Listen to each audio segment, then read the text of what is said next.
Мислиш да си купиш тази кола? Изглежда лъскава? Внимавай, защото може да ти струва хиляди левове ремонт още утре.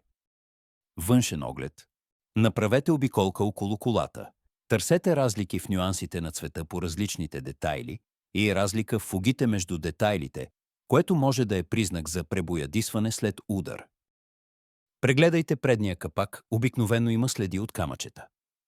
Пребоядисването на предния капак е един от най-скъпите детайли в колата, не го подценявайте.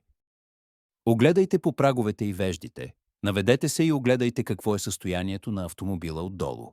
Гледайте за ръжда. Не се доверявайте на външния вид и добрите думи на продавача. Огледайте всички стъкла. Много често по челното стъкло има следи от камъчета. Някой път могат да се ремонтират. Но ако спукването е в някой от краищата или пукнатината е голяма, се прибягва до смяна. Огледайте фаровете.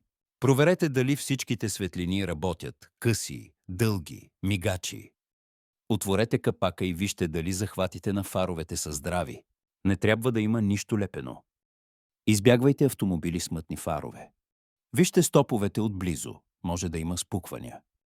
Проверете как се отваря и затваря всяка врата. Всичко трябва да се движи плавно и без усилия. Време за интериора. Проверете работата на всички системи. Климатик, електрически стъкла, мултимедия, светлини. Натиснете всички копчета. Проверете педалите за износване. Огледайте седалките за износване, най-много време обърнете на шофьорската седалка. При кожен салон огледайте по ръбовете, често салонът бива боядисан, за да се прикрие износването. Чуйте двигателя. Запалете го и се вслушайте за неравномерна работа, тракане или други необичайни шумове. Искайте да чуете как колата пали при студен старт. Огледайте за следи от масло, антифриз или други течности по двигателя и под него. Тестово шофиране. Слушайте се за всякакви шумове от двигателя и от окачването.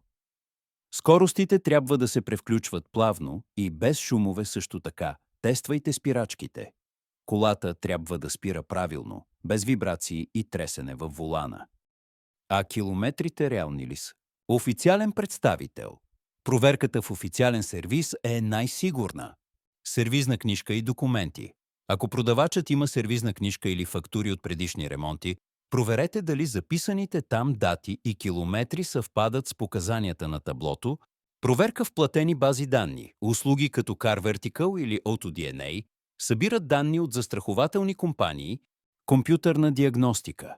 Ако има разлика между километража на таблото и записания пробег в другите модули, километражът е превъртан, винаги се интересувайте дали всички документи на автомобила са редовни. Ако не сте сигурни, по-добре се откажете от сделката.